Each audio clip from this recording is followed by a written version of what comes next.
This is Time Warner Cable's Local Edition. My name is Brad Pomerantz. We are joined today by Susan DuBrin. To say that she has been involved in the San Fernando Valley in a dramatic way can only be described as an understatement. And we honor you and we thank you for your commitment to our valley. You have been named one of the 9 nominees of the Fernando Awards, which is one of the highest honors for community involvement. How does that make you feel? Wonderful. It's really a great honor. Your commitment has really focused on health, wellness, and I want to get a sense from you about some of the highlights over the last several years. I remember a few years ago you were involved in combating the swine flu, H1N1. Tell us about what you did. Well, the mayor's office had approached the Encino Chamber regarding helping them set up an H1N1 pod in the Encino community. Right. And so with the help of Providence Hospital and the Encino Chamber and neighbors in the community, we got doctors and volunteers to help organize and set up everything for the health department to be able to come in and run the program. And vaccinate. And do the vaccinations. Exactly. Because I remember there was a lot of fear back then. There was an enormous amount of fear, and so the doctors were running out of vaccines. Right. So the county was able to come in. I believe we inoculated about 7,500 people over a 3-day weekend. You continued your involvement. You have continued working through the Encino Chamber, focused upon disaster preparedness. We recently saw the results of an earthquake in Napa.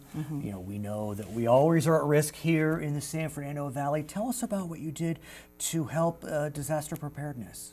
Well, we decided that we needed to be able to get information to the community. We needed them to be informed because what we're told by all of the fire, life safety folks, police and fire department, they are not going to be there to help us when the catastrophe or the event occurs.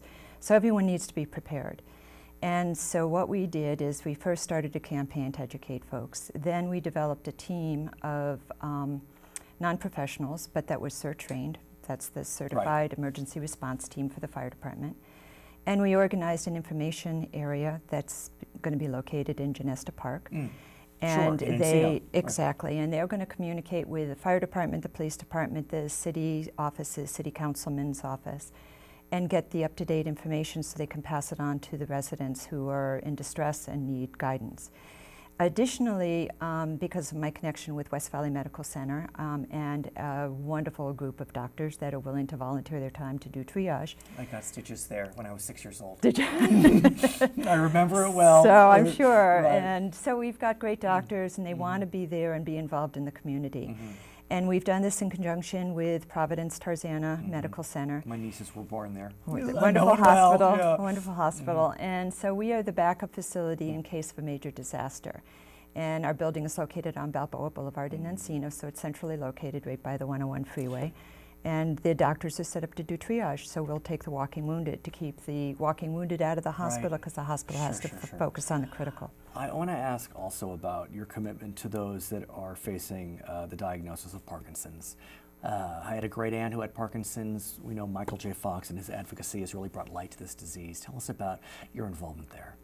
Well, I've been working with folks with Parkinson's for over 10 years, and this was something that was just brought randomly to the Encino Chamber, and I was asked to start support groups, which I did, and I've been running them ever since.